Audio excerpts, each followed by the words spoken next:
కృపలను పొందుచు కృతజ్ఞత కలిగి స్తుతులర్పించెదను నివేళలా. అనుదినము నీ అనుగ్రహమే ఆయుష్కాలము నీ వరమే. అనుదినము నీ అనుగ్రహమే ఆయుష్కాలము నీ వరమే. ఘనమైనవి నీ కార్యములు నా ఎడల, స్థిరమైనది నీ ఆలోచనలు నా యేసయ్యా. ఏ తెగులు సమీపించనీయక, ఏ కీడైన దరిచేరనీయక, ఆపదలన్నీ తొలగే వరకు, ఆత్మలో నెమ్మది కలిగే వరకు. ఏ తెగులు సమీపించనీయక, ఏ కీడైన దరిచేరనీయక, ఆపదలన్నీ తొలగే వరకు, ఆత్మలో నెమ్మది కలిగే వరకు. భారము మోసి బాసటగా నిలచి ఆదరించింది. స్తుతి మహిమలు నీకే చెల్లించెదను జీవితాంతము. ఘనమైనవి నీ కార్యములు నా ఎడల, నీ ఆలోచనలు నా యేసయ్యా. నాకు ఎత్తైన తోటవు నీవే, నన్ను కాపాడు కేడము నీవే, ఆశ్రయమైన బండవు నీవే, శాశ్వత కృపాధారము నీవే. నాకు ఎత్తైన తోటవు నీవే, నన్ను కాపాడు కేడము నీవే, ఆశ్రయమైన బండవు నీవే, శాశ్వత కృపాధారము నీవే. నా ప్రదక్షిణమున నీవు దేవెనగా మార్చి నడిపించుతున్నావు. స్తుతి మహిమలు నీకే చెల్లించెదను జీవితాంతము. ఘనమైనవి నీ కార్యములు నా ఎడల, స్థిరమైనవి నీ ఆలోచనలు నా యేసయ్యా. నీ కృప తప్ప వేరొకటి లేదయ్యా, నీ మనసులో నేనుంటే చాలయ్యా. బహుకాలము నేనున్న స్థితిలో నీ కృప నాయన చాలంటివే. నీ కృప తప్ప వేరొకటి లేదయ్యా, నీ మనసులో నేనుంటే చాలయ్యా. బహుకాలము నేనున్న స్థితిలో నాయన చాలంటివే. నీ అరచేతిలో నన్ను చెక్కుకుంటివే, నాకేమి పొదువా. నీ స్తుతి మహిమలు నీకే చెల్లించెదను జీవితాంతము. ఘనమైనవి నీ కార్యములు నా ఎడల, స్థిరమైనవి నీ ఆలోచనలు నా యేసయ్యా. కృపలను పొందుచు కృతజ్ఞత కలిగి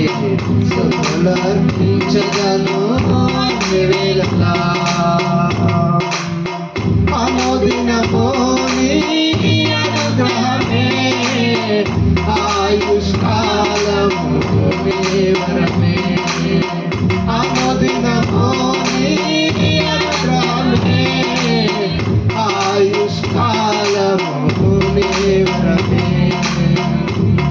ఘనమైనది నీ కార్యములు నా ఎడల స్థిరమైనది నీ ఆలోచనలు నా యేసయ్యా.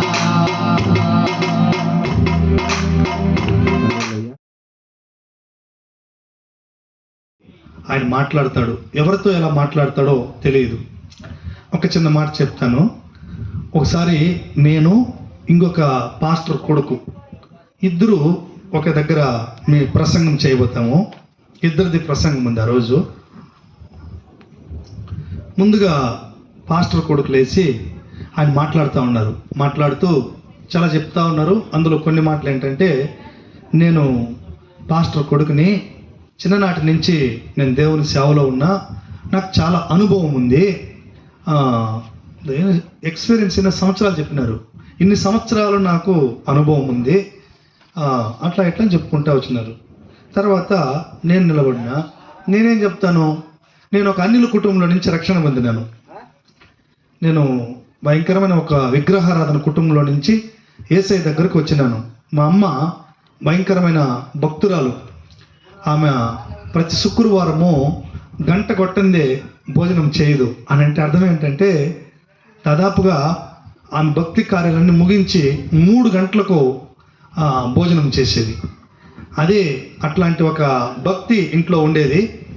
నేను కూడా మాలలు వేస్తూ, ఇరుముడి కడుతూ, అలా భక్తి కార్యక్రమాలు చేస్తూ బతికిన వాడిని. చిన్న వయసులోనే నేను రక్షణ పొందక ముందు 19వ సంవత్సరం అనుకుంటున్నాను, లేదు 18వ సంవత్సరం ఉండాలి. కాణిపాకంలో వెళ్ళి 11 రోజులు అక్కడే ఉండి కడువు వ్రతం చేసిన వాడిని. మా అక్కని తీసుకెళ్ళి కూడా సామాన్లన్నీ సర్దుకొని వెళ్ళి కాణిపాకంలో ఆ గుడి ముందర ఇంకొక గుడి ఉంది, గోవిందరాజుల గుడి, ఏమన్నా ఐడియా లేదు. అక్కడ వండుకొని తినేదానికి అప్పుడు అవకాశాలు ఉండేది.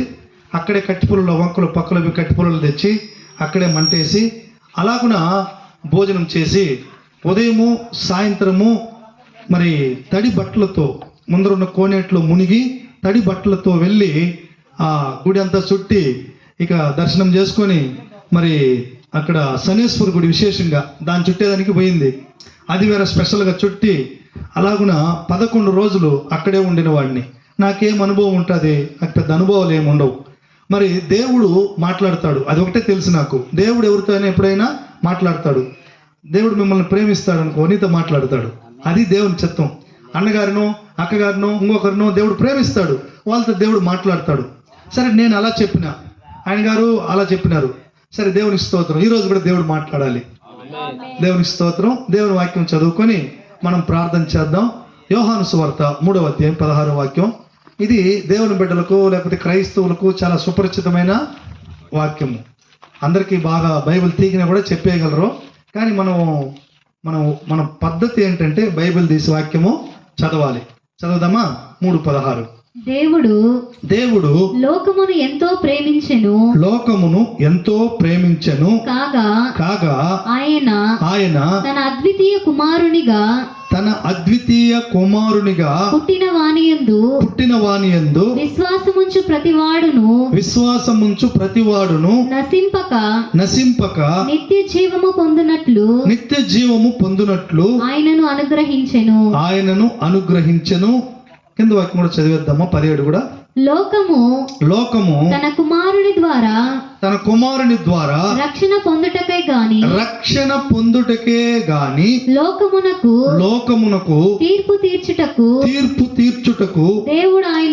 దేవుడు ఆయనను లోకములోనికి పంపలేదు. చాలు, ప్రార్థన చేద్దామా? ప్రేమగల మా తండ్రి, దయాదాక్షిణ్య పూర్ణుడా, ఓ రోజు నాతో మాట్లాడితివయ్యా. నా మనసు మారి నూతనమైంది తండ్రి. అలాగే ఈనాడు కూడా ప్రభువా, వేపనపల్లిలో ఉన్న మా ప్రియులతో, మా ప్రియ పెద్దలతో, మా ప్రియులు స్త్రీ పురుషులతో, యవ్వనులతో, బాలులతో, వృద్ధులతో మీరు మాట్లాడుదురుగాక తండ్రి. మా ప్రభు అయిన యేసు క్రీస్తు కల్వారి సిలువలో, అవును ప్రభువా, కొట్టబడి, దంచబడి, మొత్తబడి, ప్రాణము పెట్టి, రక్తము చిందించి, అవును ప్రభువా, ఈ ప్రయాస వృధా అవ్వకూడదని వేడుకుంటూ ఉన్నాము.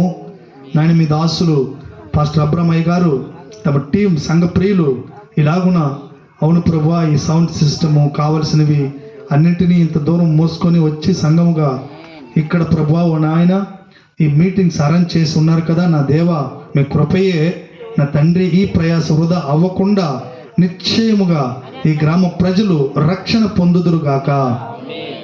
గ్రామ ప్రజల జీవితాల్లో ఉన్న నా ప్రభువా శాపకరమైన వ్యాధులు తొలగిపోవును గాక.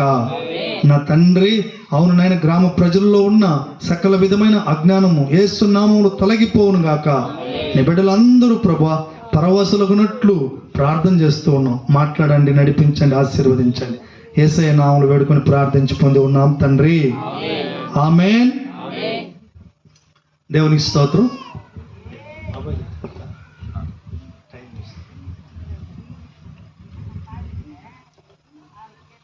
దేవుడి నామానికి మహిమ.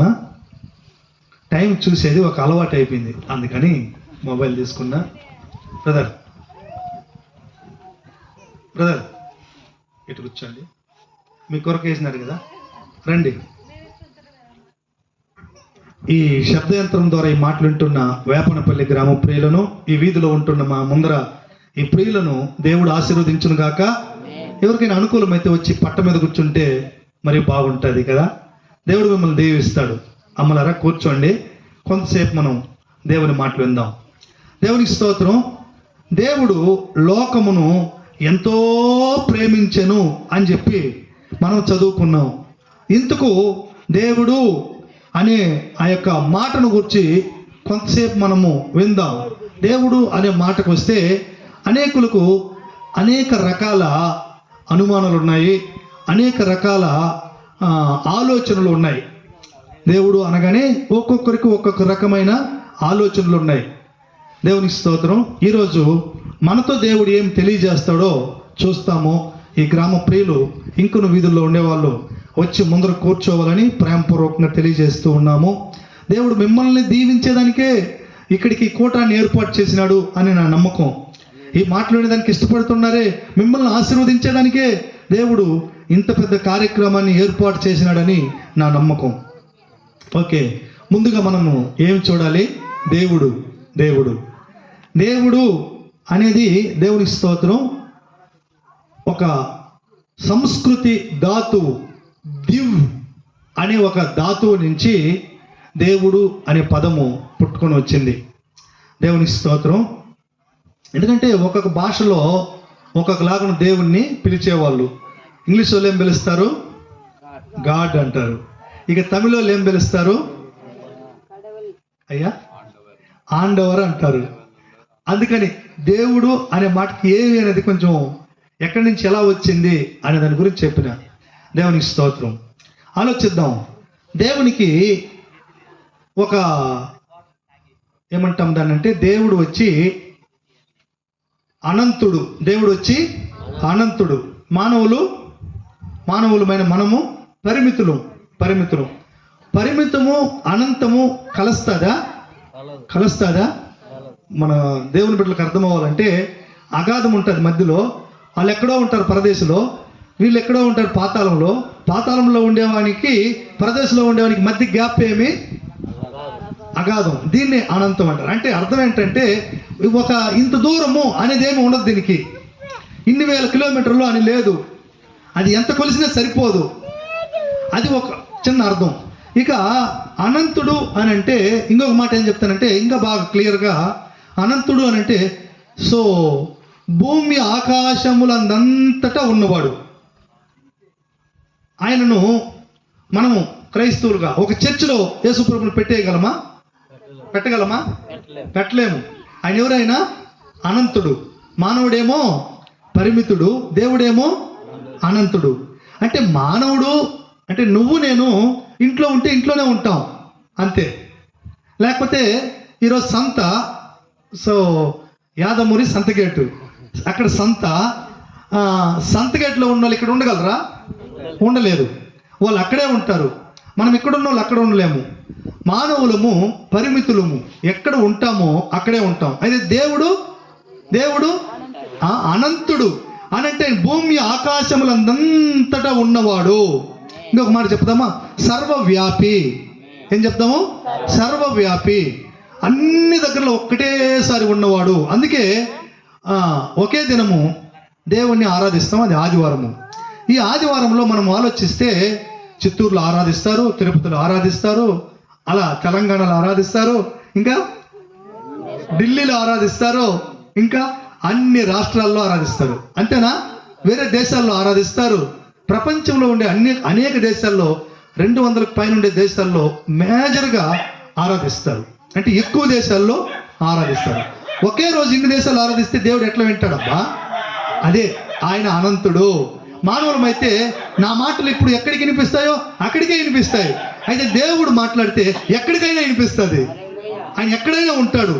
అంటే అక్కడ మాట్లాడతాడు, ఇక్కడ మాట్లాడతాడు, అన్ని స్థలాల్లో మాట్లాడతాడు. దేవుడు అనే మాట గురించి మనం ఆలోచిస్తూ ఉన్నాము. దేవుడు అనంతుడు. మానవులకు దేవునికి ఉన్న ఆ గ్యాప్ను మనం చూస్తే, ఓ యొక్క అనంతుడిని మానవులు ఎట్లా కలుస్తామో కొంచెం ఆలోచించండి. అనంతుడైన దేవుణ్ణి మానవులు ఎట్లా కనుగొనగలము, ఎట్లా వెళ్ళి కలవగలము? ఆ గ్యాప్ని ఎవరు ఫుల్ఫిల్ చేసుకుని దేవుని దగ్గరికి వెళ్ళలేము. అందుకే దేవుడే దానికి ఒక ప్రణాళిక వేసినాడు. అదేంటి ఆ ప్రణాళిక అనంటే, మానవులు చూడండి, మంచి పనులు చేస్తాము, మన తాత తండ్రులు పూర్వీకులు మనకు నేర్పించిన భక్తి కార్యక్రమాలు చేస్తాము, దాన ధర్మాలు చేస్తాము, ఇంకా ఏంటంటే కొన్ని చేస్తాం మంచివి. అవి మనలను ఈ మధ్య గ్యాప్ని ఫుల్ఫిల్ చేయలేంది. ఈ మధ్య గ్యాప్కు అవి వారాదిగా ఉండలేంది. చాలా గ్యాప్ ఉంది. అనంతుడైన దేవుణ్ణి పరిమితులైన మనము వెళ్ళి కలుసుకునటానికి చాలా గ్యాప్ ఉంది. అది మనం చేసే మంచి పనుల ద్వారా అక్కడికి మనం చేరుకోలేము. అందుకే తమ్ముడు, నాయన, బాబు నువ్వే కూర్చోవచ్చు కొంచెం. అవునా? Okay, good. దేవునికి స్తోత్రం. అనంతుడైన ఆ దేవుణ్ణి చేరడానికి మన ప్రయత్నాలు ఏమీ కూడా చెల్లుబాటు కావు. మనం చేసే ఒకవేళ పితరులు నేర్పించిన భక్తి కార్యక్రమాలు, లేకపోతే దాన ధర్మాలు, మంచి పనులు, ఇవి ఏవి కూడా మనల్ని ఆ చోటికి చేర్చదు. ఏం చేయాలి? ఇప్పుడు మనకేమో చాలా ఇష్టం దేవుని చేరాలని, దానికి అనేక ప్రయత్నాలు చేస్తాం, కానీ అటు చేరేదానికి కుదరదు. అందుకే దేవుని ప్రణాళిక ఏంటంటే, దేవుడే మనల్ని వెతుక్కొని రావాలి. లూకాసు వార్త 2వ అధ్యాయము చివరి వాక్యము, అది 79వ వాక్యం అనుకుంటా ఉండా. ఎవరైనా చదవండి. 79వ వాక్యం పెద్దదిగా ఉంటుంది. కింద నుంచి చదవండి, 2 లైన్ల నుంచి చదవండి, ఇటుపక్క పేజీ వరకు. 2వ అధ్యాయం 52 వచనాలు ఉందా? ఓకే, అప్పుడు ఎన్నో వాక్యం చదవాలి నేను చెప్తానమ్మా. దేవునికి స్తోత్రం. 79 వాక్యం, 1వ అధ్యాయమ్మా, 79 వాక్యాలు ఉంది. 1వ అధ్యాయము. చీకటిలోను, అక్కడి నుంచి చదువుదామా. చీకటిలోను మరణఛాయలోను కూర్చుండు వారికి వెలుగిచ్చుటకై ఆ మహావాత్సల్యమును బట్టి పైనుండి ఆయన మనకు అరుణోదయ దర్శనం అనుగ్రహించెను. ఇది దర్శనము అంటే మీకు అర్థమవుతుంది. గమనించండి, దర్శనము అంటే మీకు అర్థమవుతుంది. మనము గుడ్లకు వెళ్ళినప్పుడు దేవుడు బాగా దర్శనమైనాడు అని చెప్పుకుంటూ ఉంటాం కదా, అది దర్శనము. మనం ఆలోచిస్తే, మీరు పెద్దలుగా ఉన్నారు, చాలామంది తల్లిదండ్రులుగా ఉన్నారు. మీ పిల్లలు హాస్టల్లో ఉండేటప్పుడు తల్లిదండ్రులు పిల్లల్ని వెతుక్కొని వెళ్తారా? పిల్లలు తల్లిదండ్రులు వెతుక్కొని వెళ్తారా? తల్లిదండ్రులే పిల్లల్ని వెతుక్కొని వెళ్తారు కదా. అంటే వాళ్ళు చాలా ఏంటి, అక్కడున్న పిల్లలతో కలిసి ఒక కొత్తగా చేరినప్పుడు అయితే మరి వాళ్ళని తిట్టడము, గిచ్చడము, అప్పుడు ఒకే బెంగ కలిగి ఉంటారు. మా అమ్మ ఎప్పుడు వస్తుంది, మా నాన్న ఎప్పుడు వస్తారని ఒకే ఎదురు చూపులతో ఉంటారు. అప్పుడు వెళ్తే ఎలా ఉంటుంది వాళ్ళకి? అబ్బో ఎంత ఆనందమో దాన్ని వివరించలేము. అంత తెగబడిపోతారు, ఆనందంలో మించిపోతారు, చాలా ఉత్సాహం చూపిస్తారు. అది ఎలా ఉంటుందంటే దర్శనమైనట్లు ఉంటుంది. ఎలా ఉంటుంది? దర్శనమైనట్లు ఉంటుంది. అబ్బో, అమితమైన ఆనందం, చెప్పలేము, ఆనందాన్ని వివరించలేము, అమితమైన ఆనందం. అప్పుడు కొంచెంసేపు ఉంటారు, మరలా వాళ్ళ పనికి వాళ్ళు వచ్చేస్తారు ఇంటికి. అది దర్శనం అంటే, తేటగా దర్శనం అంటే అది. అలాగే మనం గమనిస్తే పరలోకంలో ఉండే దేవుడు, అది మరలా వివరిద్దాం. పరలోకం అంటే ఏమో అవంతా విందాం. పరలోకంలో ఉండే దేవుడు, సృష్టిని సృష్టించిన దేవుడు, ఒక మనిషి నుంచి ప్రపంచంలో ఉండే అన్ని దేశాల వాళ్ళను సృష్టించిన దేవుడు, ఆయన పిల్లలమైన మనలను దర్శించేదానికి వచ్చినాడు. దేనికి వచ్చినాడు? దర్శించేదానికి వచ్చినాడు. ఎందుకని? మనం చాలా ప్రయత్నాలు చేసినాం ఆయన్ని చేరుకోవాలని ప్రయత్నాలు చేసినాం. మంచి పనులు చేసినాం, దాన ధర్మాలు చేసినాం, పుణ్య కార్యక్రమాలు చేసినాం, భక్తి కార్యక్రమాలు చేసినాం, తీర్థయాత్రలు మునిగినాం, ఇవన్నీ చేసినాము. కానీ అనంతులైన దేవుని చేరుకునేదానికి ఇవి సరిపోలేదు. ఏమి అడ్డం ఉందనంటే పాపం అడ్డుగా ఉంది. చెప్పండి, ఏమడ్డుగా ఉంది? పాపం అడ్డుగా ఉంది. ఈ పాపానికి పరిహారము మనం చేసిన పనుల నుంచి ఏమీ కలగల. ఎందుకని చెప్పండి? ఇప్పుడు నేను మంచి పని చేసినాను అనుకుందాం, మరలా మధ్యలో పాపం చేస్తా, మరలా మంచి పని చేస్తా. నేను దాన ధర్మం చేసినాము అనుకుందాం, నేను దాన ధర్మం చేస్తా. ఈ దాన ధర్మం మనసు ఏంటంటే పుణ్యం సంపాదించుకుందాం, మోక్షానికి వెళ్ళిపోదాం అనుకుంటాను. నేనేం చేస్తా ఉండా? దాన ధర్మం చేస్తా ఉండా. మరుసటి రోజు నాకు పాపం చేసే అవకాశం వస్తే దాన్ని వదులుకోను, పాపము చేస్తా, దాన ధర్మం చేసిన. ఇప్పుడు దాన ధర్మం చేసిన దానికి దేవుడు మోక్షాన్ని తీసుకెళ్తాడా?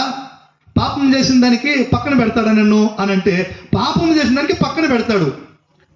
నేను పాపం చేయకుండా ఉందినా, అబద్ధం మాట్లాడకుండా ఉందినా, నేను ఒకవేళ పల్లెలో ఉండను అనుకుందాం, పొలం కాడ పని చేస్తాను అనుకుందాం, అప్పుడు పొలంలో ఏమైనా తెచ్చుకోకుండా ఉందినా, వాళ్ళకి తెలియకుండా కదా, ఇవన్నీ చేయకుండా ఉండలేం కదా, అబద్ధం మాట్లాడకుండా ఉండలేం కదా.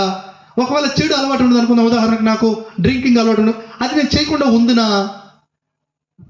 నాకు వివాహమైంది, పిల్లలు ఉన్నారు, మా పాప పెళ్లి కూడా చేసిన, నాకు ఒకవేళ ఇంకొక అమ్మాయి నాకు కావాలని నేను ఇంకొక దాంతో తిరుగుతూ ఉండే అలవాటు ఉంది అనుకుందాం, నేను దాన్ని మాందునా, ధర్మము చేస్తా, ఇది కూడా చేస్తా.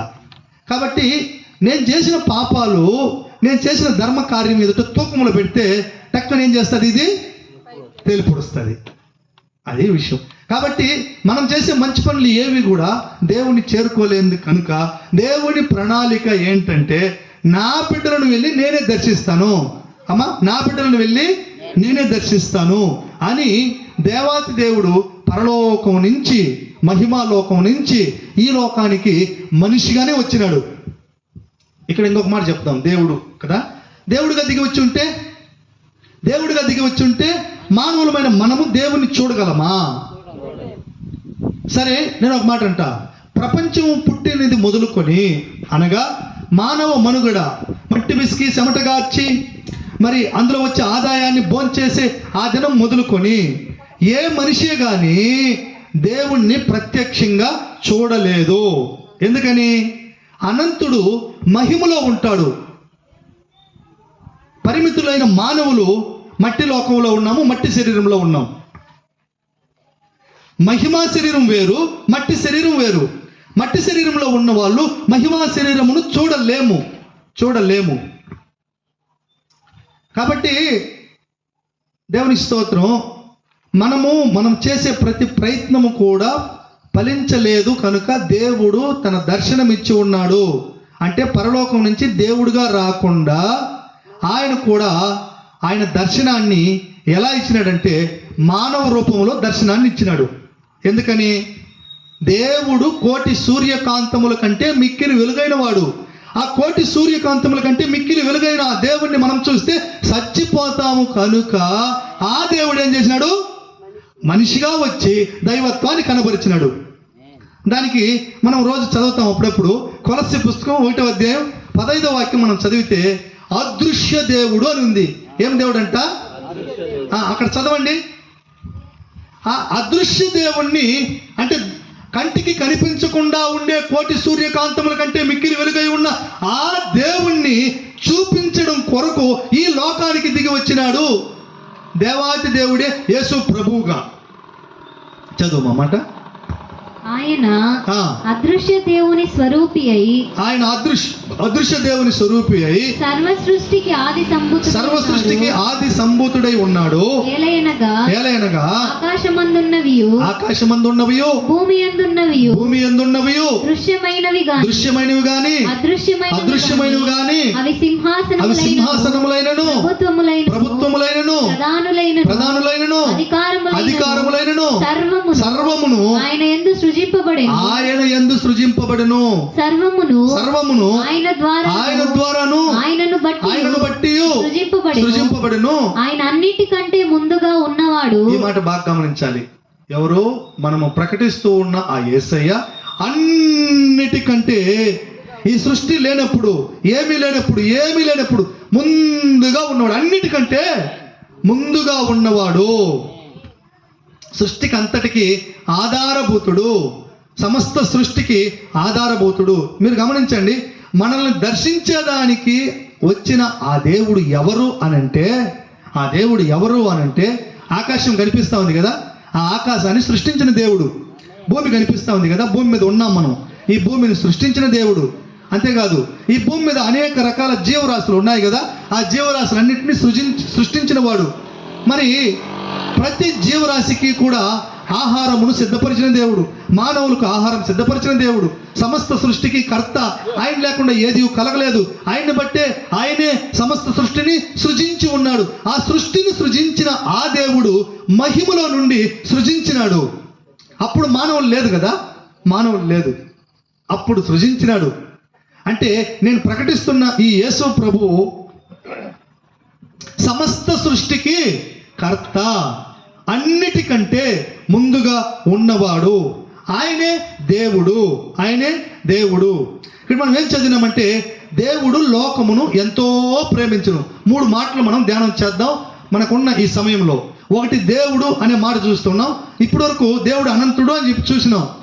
అనంతుని చేరుకోవాలని మానవులు ప్రయత్నం చేసినాము, మనకు విఫలమైన మనము. దానికి దేవుడే ప్రణాళిక వేసి మనల్ని దర్శించడానికి వచ్చినాడు. ఆయన ఎవరు దర్శనం చేసుకుంటామో వాళ్ళ ముఖము దేవుని మహిమ చేత నిండి తేజస్సుతో నిండిపోతుంది. అంటే కళతో నిండిపోతుంది, దైవ కళతో నిండిపోతుంది. సంతోషంగా ఉంటారు వాళ్ళు. రక్షణ పొందిన వాళ్ళకి ఏం సంతోషం ఇచ్చినాడు దేవుడు అంటే, చెప్పని అసఖ్యముగాని మహిమాయుక్తమైన ఆనందంతో కూడిన సంతోషమునిచ్చినాడు ఆ దేవుడు. ఆ సంతోషం ఎప్పుడు మిగిలి ఉంటుంది. ఇది ఎలా ఉంటుంది సంతోషము అనే ఒక మాట నన్ను అడిగితే, కష్టాలు వస్తుందా మానవులకు? వస్తుంది. భక్తులలో ఎవరైనా చనిపోతారు. ఇక ఇంకేమైనా బాధలు ఉంటాయి మానవులకు? ఉండే బాధలు అంటే అన్ని బాధలు అందరికీ ఉంటాయి. ఉంటే లోకంలో ఉండే వాళ్ళేమో ఆ బాధలలో వాళ్లకు ఆదరణ లేకుండా నశించిపోతారు. ఉదాహరణకు అప్పుల బాధ గురించి చూద్దాం. అప్పులు విపరీతంగా చేసేసినప్పుడు, శక్తికి మించిన అప్పు చేసినప్పుడు, తీర్చలేని సమస్య వచ్చినప్పుడు వాళ్ళు ఏం చేస్తారంటే సూసైడ్ నోట్ రాసి పెట్టేసి వాళ్ళు ఆత్మహత్య చేసుకుంటారు. అంతే కదా, వాళ్ళు చనిపోతారు. అయితే దేవుని బిడ్డలు ఏం చేస్తారంటే, అమ్మా శక్తికి మించిన అప్పు కాదు, దాని అబ్బకి మించిన అప్పు ఉండనిలే, మోకరించి దేవునికి ప్రార్థన చేస్తారు. మోకరించి దేవునికి వేడుకుంటారు, ప్రభు అప్పులు అయిపోయినా, తెలుసో తెలియకో, అది మంచికో చెడుకో అప్పులు అయిపోయినా నన్ను క్షమించేసి అప్పుల నుంచి నేను విడిపించు ప్రభు, అప్పుల నుంచి వీలైతే 3 రోజులు ఉపవాసం ఉంటాం దేవా అప్పుల నుంచి విడిపించాడు, లేదు 40 రోజులు ఉపవాసం ఉంటాం ప్రభు అప్పుల నుంచి విడిపించు ప్రభు అని దేవుని సన్నిధిలో మోకరించేసినారంటే వదలరు. అద్భుతం దేవుడు చేసే వరకు వదలరు. అప్పుల నుంచి విడుదల పొందేస్తారు. ఒక భక్తునికి 25 లక్షల అప్పు ఉండిందంట. ఎంత? బిస్కెట్ కంపెనీ ఉండింది, కంపెనీ లాస్. ఒక నెలకు ఆయనకు 1,25,000 రూపాయలు ఖర్చు. ఎక్కడి నుంచి తెస్తాడు? మొత్తం బంద్, ఏమీ లేదు. చివరికి అత్తగారింట్లో బండి ఇచ్చినారంట. అప్పట్లో బజాజ్ చేతక్ ఉన్నది కదా, ఆ బండిని కూడా పెరుక్కున్నారంట అత్తగారింటి వాళ్ళు. తర్వాత ఏం జరిగిందనంటే, అమ్మగారింటికి పోదామంటే అమ్మగారింట్లో ఇక్కడికి నువ్వు రాకూడదని చెప్పి మనం దారిలో బోర్డు పెడతారు కదా, ఇక్కడ దారి ఉండదని, అట్లా బోర్డు పెట్టినారంట. ఏం చేయాలి? ఆయన దిక్కుదోచకుండా ఎక్కడో ఒక దగ్గర తలదాచుకొని ఉండి అక్కడి నుంచి ప్రతిరోజు వెళ్ళి తమ ఊరి చివర ఒక కొండ ఉంటే ఆ కొండలోకి వెళ్ళి మోకరించి ప్రతిరోజు ప్రార్థన చేసినాడంట. ప్రభువా 25 లక్షలు అప్పు అయిపోయినా, రోజుకి నాకు ఇంత డబ్బు కావాలి, నెలకి ఇంత డబ్బు కావాలి, నేను ఎక్కడికి పోదు, ఎవరు ఇస్తారు? అంత అప్పులలో వచ్చి చుట్టుముట్టాడుతూ ఉన్నారు, నేను ఏం చేయాలి? దేవా దేవా దేవా దేవా దేవా దేవా అని ప్రతిరోజు తెల్లవారు వెళ్ళిపోతే సాయంత్రం పొద్దుపోయి ఎవరికి అక్కడ ఉంటాడు. ఎందుకంటే పగలు అప్పులు వస్తారు ఇంటి దగ్గరికి. ఇలా చేసి ప్రార్థన చేస్తూ ఉంటే అప్పులు సరిగ్గా సంవత్సరం రోజుల తర్వాత అప్పులు అదంతటా అదే తీరిపోయింది. ఎలాగ చెప్పనా, జడ్సన్ నువ్వు లేచి వెళ్ళు, ప్రకటించు సువార్త, నేను తోడుగా ఉన్నా నీకు అని చెప్పినాడు ఆ భక్తుడితో. ఆ భక్తుడు లేచి ఆ రాత్రి ఆ కొండలోనే సువార్త ప్రకటించి వచ్చినాడంట. ఆ రోజు నుంచి ప్రతిరోజు సువార్త ప్రకటిస్తూ ఉన్నాడు. అప్పులు అదంతటా తీరిపోయినాయి. దేవునికి స్తోత్రం. దేవుడు మనల్ని వెతుక్కొని ఎందుకు వచ్చినాడంటే, మనకున్న అప్పుల బాధ నుంచి మనల్ని విడిపించేదానికి.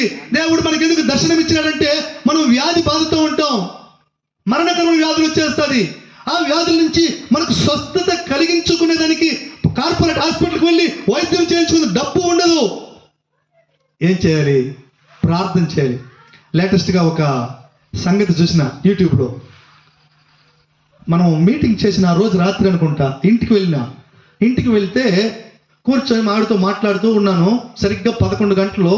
అప్పుడు యూట్యూబ్ ఆన్ చేసిన, అప్పటికి పడుకోలా. అప్పుడు ఆన్ చేస్తే ఒక డాక్టర్, జూనియర్ డాక్టర్ మాట్లాడుతూ ఉన్నారు. ఒకవేళ మీరు వినుండొచ్చు. ఆ జూనియర్ డాక్టర్ ఏం చెప్తున్నారంటే, ఒక బాబుకు బాగలేదు, చాలా పేదరికం. ఎంత పేదరికం అంటే మీకు అర్థమవుతుంది ఇది వింటే. అంత పేదరికం. సరే, చాలా చిక్కు అయిపోయింది. చిక్కు అంటే చాలా వ్యాధి ఎక్కువైపోయింది. పరిస్థితి ఏంటంటే ప్రాణం పోయే స్థితి వచ్చింది. ఎప్పుడంటే 2020లోనో 2021లోనో కరోనా భయంకరంగా ఉంది చూడు, ఆ సమయంలో. సరే, ఒక హాస్పిటల్కి తీసుకెళ్ళింది వాళ్ళమ్మ. హాస్పిటల్కి తీసుకెళ్ళి ఎలాగో అడ్మిట్ చేసింది. అడ్మిషన్ అయిపోయిన తర్వాత డాక్టరు పదే ఈ అమ్మ చెప్తాదంట, మా బాబుకు ఇలాంటి ఒక సమస్య ఉంది, ఆ సమస్యకు ఇప్పుడు వైద్యం చేయాలి మీరు అని చెప్తా ఉంది. అప్పుడు కరోనా పీరియడ్ కాబట్టి వాళ్ళు ఎవరు పట్టించుకోవాలా, డాక్టర్ కానీ ఇంకొకరు ఎవరు పట్టించుకోవాలా. ఎందుకని? కరోనా పేషెంట్తో ఏదైతే కష్టంగా ఉంటే ఇది వేరే కేసు, దీన్ని ఎక్కడి నుంచి చూస్తాం. అట్లా అందరితో మాట్లాడుతూ ఉంది, ఎవరు పట్టించుకోవాలా. అక్కడ ఒక క్రిస్టియన్ డాక్టర్ ఉన్నారు. ఆ డాక్టర్ చెవిన ఈ మాటలు పడింది. సరే, ఆమె బలవంతంగా ఎలాగో అడ్మిట్ చేయించింది. ఆమె ఎలాగో డాక్టర్తో మాట్లాడింది, డాక్టర్తో తెగించి మాట్లాడింది. అమ్మా, ఆ వ్యాధికి ఇంత ఖర్చు అవుతుంది, వాళ్ళు ఉండే స్థితి చూస్తే వాళ్ళు కడతారంటావా అని అడిగితే ఆ మనసులో అనుకునేదంట, ఎలాగైనా సరే ఒక 75% బిల్లులో నేను కట్టేస్తా, నా మెడలో బంగారు చైన్ ఉంది, మా ఇంటిని తెలియకుండా దాన్ని అమ్మేసి నేను కట్టేస్తాను అని చెప్పి ఆ క్రిస్టియన్ డాక్టర్ అనుకున్నారంట మనసులో. సరే, అడ్మిషన్ అయిపోయింది, డాక్టర్కి విషయం చెప్పింది. సరే, ఆపరేషన్ చేయాలా, ఇవన్నీ ప్లాన్లన్నీ అయిపోయింది. ఆపరేషన్కు రెడీ చేస్తూ ఉన్నారు. అమ్మా, డబ్బు దాదాపుగా 1.5 లక్ష కట్టాలి నువ్వు అని చెప్పినారు. ఆ నెంబర్ కరెక్ట్గా ఐడియా లేదు ఎంత లక్షలు అనేది, అంత కట్టాలని చెప్పినారు. 1.5 లక్ష అని మనమైతే అనుకొని ఉంటాము, ఆమె అనుకోలేదు. సరే కానివ్వండి, కడతాను అని చెప్పేసింది. అడ్మిషన్ చేసుకున్నారు. ఇక ఆ రోజు మోకరించింది. ఆ రోజు మోకరిస్తే ప్రార్థనలోనే ఉంది. ఆ రోజంతా ప్రార్థన చేసింది, ఆ రాత్రి అంతా ప్రార్థన చేసింది. ఆమె లేస్తాదేమో అని చూసినారు. డాక్టర్, ఈ జూనియర్ డాక్టర్ వచ్చి ఆమె లేచిందా, భోజనం చేసిందా అట్లా అడిగింది. చూస్తే ప్రార్థనే చేస్తూ ఉంది. 1 గంట, 2 గంటలు, 5 గంటలు, 10 గంటలు, 20 గంటలు ప్రార్థనలోనే ఉంది. మరుసటి రోజు తెల్లవారు వచ్చినారు, అన్ని బిల్లులు ఇచ్చేసినారు, రౌండ్ 6 అయిపోయింది, ప్రార్థనలోనే ఉంది. అంటే దేవుని నమ్ముకున్న వాళ్ళు, యేసయ్య దగ్గర వచ్చిన వాళ్ళు యేసయ్యకి ఇలా ప్రార్థన చేస్తే అద్భుతం దేవుడు చేస్తాడు. ఈరోజు ఈ మాట వింటున్న మీకు అట్లాంటి వ్యాధి ఉంటే ప్రార్థన చేస్తే దేవుడు మిమ్మల్ని విడిపిస్తాడు. ఒకవేళ మీరు ప్రార్థన చేయకపోవచ్చు, ఇక్కడికి వచ్చిన పాస్టర్ గారు కానీ మేము ప్రార్థన చేస్తాం, దేవుడు మీ జీవితంలో అద్భుతం చేస్తాడు, స్వస్థత ఇస్తాడు, విడుదల ఇస్తాడు. అలా మరుసటి రోజు మధ్యాహ్నం వరకు ప్రార్థనలోనే ఉంది ఆమె. ఈరోజు తెల్లవారి 11 గంటలకు మోకరించిన ఆమె మరుసటి రోజు మధ్యాహ్నం వరకు ప్రార్థనలోనే ఉంది. మోకాలు దీలా, ప్రార్థన ఆపలా, ప్రార్థన చేస్తానే ఉంది. అలా ప్రార్థన చేస్తే దేవుడు వినడా? అద్భుతం చేయడా? దేవునికి స్తోత్రం. చివరికి ఏమ్మా మాట్లాడుతూ ఆమెతో అని డాక్టర్ అంటే ఈమెమో చెప్పబోతుంది, ఏం చెప్పేదో అర్థం కాల, అట్లా మాట్లాడబోతుంది. ఆయన ఏమో చెప్పబోతాడు, అది కూడా ఆగుతుంది. డాక్టర్ మీరేమో చెప్పబోయినారు అని అడిగితే అప్పుడు ఆయన చెప్తాడు, అమ్మా మా అమ్మకి ఈరోజు చచ్చిపోయిన రోజు 10 సంవత్సరాలు అయింది, ఆ బాబుకు మొత్తం ఉచితంగా చేసేద్దాం, మొత్తం ఫ్రీగా చేసేద్దాం, 1,50,000 కట్టాల్సిన పనిలే, మొత్తం ఫ్రీ. హల్లెలూయా, చప్పట్లు కొట్టి దేవుని మహిమపరుస్తాం.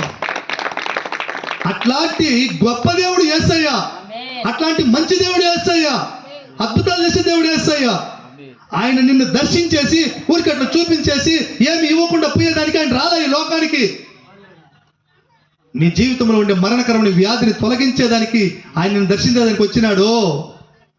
నీ జీవితంలో ఉండే అప్పుల సమస్య నుంచి నేను విడిపించేదానికి, నీకు మార్గం చూపించేదానికి ఆయన పరలోక మహిమని వదిలి ఈ భూమి మీదకి వచ్చినాడు నీకు దర్శనం ఇచ్చేదానికి. ఇంకా నీకేం సమస్య అంటావు? కోర్టు కేసా? ఇంకేంటన్నా భయంకరమైన కష్టాలా? చెప్పుకోలేని సమస్యలా? ఏదైనా సరే నా ప్రభువుకు అసాధ్యమైంది ఏది లేదు.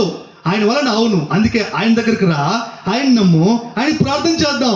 ఆయన ఎంత పెద్ద కోర్టు కేసైనా సరే ఆయన సునాయాసంగా నిన్ను విడిపించేయగలడు, అద్భుతం నీకు చేయగలడు. నిన్ను దర్శించేదానికి ఆయన వచ్చింది ఊరికి దర్శించి వెళ్ళిపోయేదానికి కాదు కదా, నీ జీవితంలో ఉండే సమస్యలన్నీ తీర్చేదానికి. హాస్టల్లో ఉండే పిల్లల దగ్గరికి పోయినప్పుడు ఒట్టి చేతితో పోయి అట్లా ముఖం కనిపించేసి చూపించేసి వచ్చేస్తామా? వాళ్ళకి కావాల్సింది అన్నీ తీసుకెళ్తాం కదా, వాళ్ళు సంతోషపెట్టి మరలా ఇంటికి వస్తాం. అలాగే మన పరమ తండ్రి యేసయ్య కూడా అదే చేసినాడు. చూడండి, దేవుడు అంటే తేలిగ్గా కాదు, ఇంత గొప్ప అద్భుతాలన్నీ చేసేవాడు దేవుడు. ఇంకా ఏం చెప్పుకోగలము దేవుడు అనే మాట మీద మనము అనంటే, దేవుడు సర్వశక్తుడు. దేవుడు సర్వశక్తుడు. దేవుడు అనే మాటలోనే ఉన్నాం మనము. దేవుడు సర్వశక్తుడు అనంటే ఈ భూమి మీద ఎవరెవరికి ఏమేమి శక్తి ఉంది చెప్పండి? దెయ్యపు శక్తి, చేతబడి శక్తి, మంత్రశక్తి, ఇంకా ఏమైనా శక్తులు ఉన్నాయా? ఉండొచ్చు. కానీ వాటన్నిటికీ మించిన శక్తి గలవాడు మన యేసు ప్రభువు. ఎవరైనా సరే చేతబడి చేసేసినారు, మాకు చచ్చిపోయే కండిషన్కి వచ్చేసింది అనేవాళ్ళు ఈ వేపనపల్లి గ్రామంలో ఉంటే ప్రేమతో ఆహ్వానిస్తున్నాం, రండి ప్రార్థన చేస్తాం, నమ్మండి యేసును. మీ మీద చేతబడి ఉంది అని అంటారా? అది పని చేయదు. ఇక మంత్రమో, తాంత్రిక విద్యో, ఇంకేదన్నా సరే, దయ్యపు శక్తో ఏదైనా సరే, అబ్బా దయ్యం పట్టింది, ఎన్నో దగ్గరికి పోయినాము, అది విడుదల కలగలేదు అని అంటూ ఉండారా? అయితే మిమ్మల్ని ప్రేమతో పిలుస్తూ ఉన్నాం, రండి యేసయ్యని నమ్మండి, కూర్చోండి, ప్రార్థన చేద్దాం, దయ్యం పారిపోవాలి. ఆమేన్. ఆయన సర్వశక్తుడు. ఆయన శక్తికి మితి లేదు, మితి లేదు. దేవునికి స్తోత్రం. ఎంత గొప్ప కార్యమైన చేయడానికి యేసు ప్రభు నిన్ను దర్శించడానికి ఈ లోకానికి వచ్చినాడు. నీ జీవితంలో ఉండే తీరని సమస్య అది ఏదైనా సరే దాన్ని తీసివేసేదానికి, నిన్ను దర్శించేదానికి అరుణోదయ దర్శనం ఇచ్చినాడంట. అరుణోదయం అంటే ఇంకా తెల్లవరకు మునిపే, ఇంకా తెల్లవరకు మునిపే. యేసయ్య ఎప్పుడు పుట్టినాడు? రాత్రి జాములు పుట్టినాడు. ఎప్పుడు ప్రకటించినారు? గొల్లలు ఎప్పుడు ప్రకటించినారు?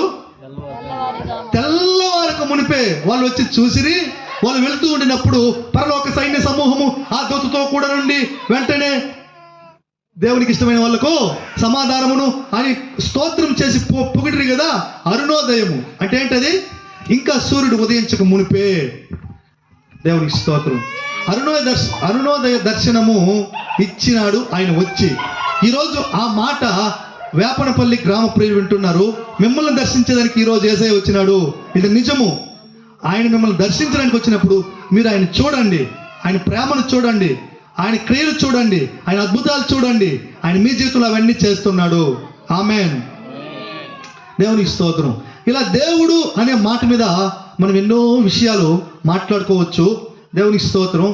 తర్వాత విషయం ఏంటో చూద్దాం మనము. దేవుడు లోకమును. ఇప్పుడు లోకాన్ని చూద్దాం మనం. ఇంచేపు దేవుడిని చూసినాం. దేవుడు ఇంకా చూడాలంటే యేసయ్య లోకంలోకి వచ్చినప్పుడు గ్రుడ్డి వాళ్ళకు చూపించినాడు, కుష్ఠ రోగులు స్వస్థపరిచినాడు, చాంద్ర రోగం గల వాళ్ళని స్వస్థపరిచినాడు, మూర్ఛ వ్యాధి అంటాం కదా అట్లాంటి వ్యాధి గల వాళ్ళని, దయ్యం పట్టిన వాళ్ళని విడిపించినాడు, చచ్చిపోయిన వాళ్ళని బ్రతికించినాడు. ఆయన దర్శించేటప్పుడు ఊరికి అట్లా దర్శించి వెళ్ళిపోలా. ఈ మేళలన్నీ చేసేస్తే దర్శించేదని అంటే మన మీద దర్శనం అయ్యిందో అనుకునేది కాదు. కానీ ఆయన దర్శనం ఎలా ఇచ్చినాడో చూడండి, ఎంత అద్భుతాలు చేసినాడు. ఇది దేవుడు చేసిన కార్యాలు. సరే, ఇంకా ముందుకు మనం వెళ్తే లోకం ఎలా ఉందో చూద్దాం. లోకము ఎలా ఉందో చూద్దాం. అమ్మలారా, ఈ మాటలు వినండి. దూరం నుంచి మీరు మాట్లాడుతున్నారు కదా, కొంచెంసేపు వినండి, దేవుడు మిమ్మల్ని దీవిస్తాడు.